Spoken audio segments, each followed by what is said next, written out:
Shalom, selamat pagi anak-anak teacher semua. Bagaimana kabarnya nak? Semoga semua anak-anak teacher dalam keadaan sehat. Hari ini kita belajar tema 7, subtema 2, pendamping pembelajaran 1, muatan bahasa Indonesia dan IPA.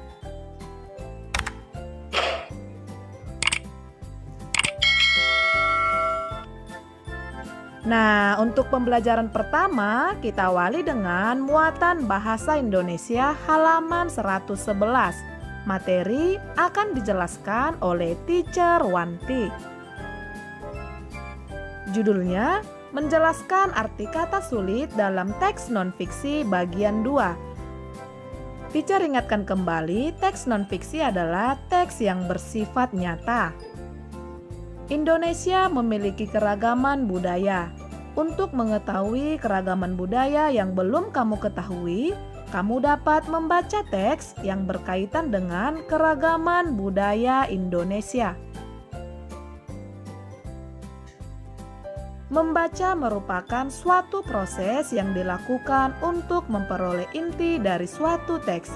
Saat membaca, tentu kamu pernah menemukan kata-kata yang belum kamu ketahui artinya. Memahami arti kata-kata sulit dapat kamu latih dengan terus membaca dan mencatat pada selembar kertas arti kata tersebut. Anak-anak teacher dapat mencari arti kata sulit tersebut pada Kamus Besar Bahasa Indonesia atau yang disingkat dengan KBBI.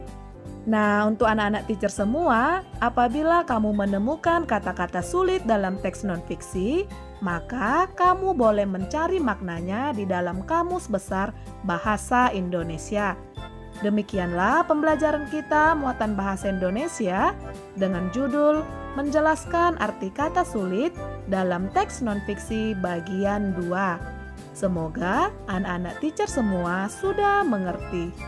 Terima kasih, Tuhan Yesus memberkati. Shalom.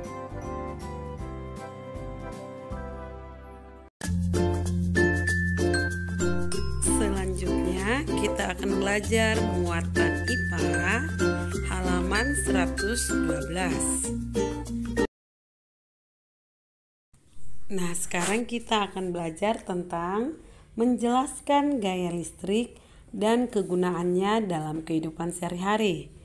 Salah satu keragaman budaya Indonesia adalah lagu daerah.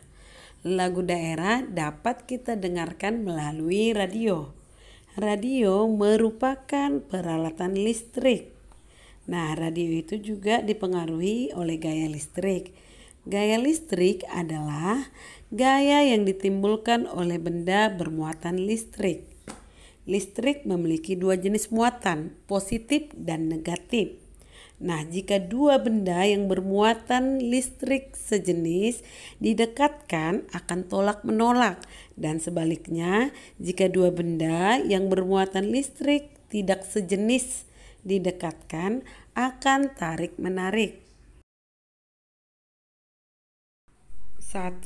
Listrik statis. Listrik statis adalah muatan listrik pada suatu benda yang tidak mengalir karena muatan negatif tidak bergerak dalam benda tersebut. Contohnya, ketika penggaris plastik digosokkan ke rambut. Nah, semula penggaris bermuatan netral, kemudian saat digosok ke rambut terjadi perpindahan muatan sehingga penggaris memiliki muatan negatif lebih banyak. Jika penggaris yang telah digosokkan didekatkan ke potongan kertas, maka potongan kertas akan menempel pada penggaris tersebut. Potongan kertas akan lepas pada saat muatan negatif pada penggaris dan potongan kertas kembali sama, sehingga terjadi tolak-menolak.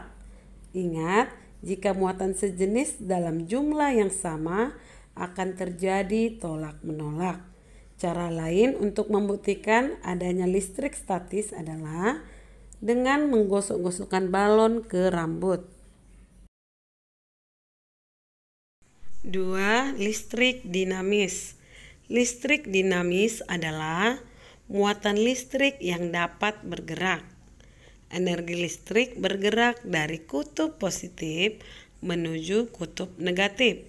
Contohnya, pada baterai yang ada pada rangkaian listrik. Nah, baterai memiliki dua kutub, yaitu kutub positif dan kutub negatif. Jika positif dan negatif dihubungkan dengan kabel, akan terjadi aliran listrik dinamis. Aliran listrik dinamis ada juga pada rangkaian listrik di rumah. Nah, aliran listrik dapat dihentikan jika penghubung antar kutub diputus menggunakan saklar.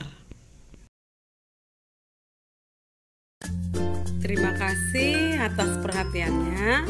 Selamat belajar. Tuhan Yesus memberkati. Shalom.